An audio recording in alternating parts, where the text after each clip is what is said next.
কিভাবে আপনি টিকটকে মেসেজ অপশানটা বন্ধ রাখবেন, মানে অপরিচিত কেউ মেসেজ দিতে পারবে না।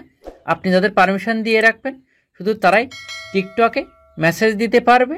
বেশিরভাগ সময় কিন্তু টিকটক অ্যাকাউন্টে মেসেজ দিয়ে বিরক্ত করে। কিভাবে বন্ধ করবেন দেখাবো। চ্যানেলে নতুন হলে প্লিজ সাবস্ক্রাইব করবেন এবং বেল বাটন বাজাবেন এবং ভিডিওটা শেয়ার করবেন। আর ফেসবুক হলে ফলো এবং শেয়ার করবেন প্লিজ।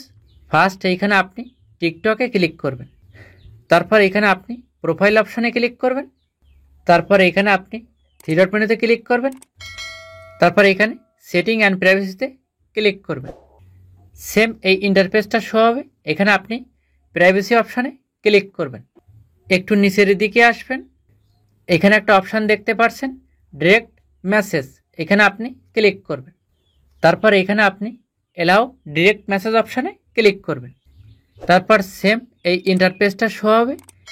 এইখানে যদি আপনি এভরিওয়ানটা দিয়ে রাখেন তাহলে কি হবে, টিকটকের সকল ফ্যান ফলোয়ার আপনাকে মেসেজ করতে পারবে।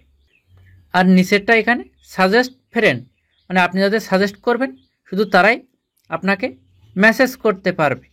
আর নিচেরটা এখানে ফ্রেন্ডস, মানে আপনি কাউকে ফলো করলেন সে আপনাকে ফলো করলো, মানে আপনার ফ্রেন্ডরাই শুধু আপনার টিকটক অ্যাকাউন্টে মেসেজ দিতে পারবে। আর নিচে এখানে নো ওয়ান, আপনি যদি এইটা সিলেক্ট করে রাখেন টোটালি আপনার টিকটক অ্যাকাউন্টে কেউ মেসেজ দিতে পারবে না, আপনার ফ্যান ফলোয়ার বা আপনার ফ্রেন্ডস। এইভাবে এখানে আপনি মেসেজ অপশানটা বন্ধ করবেন।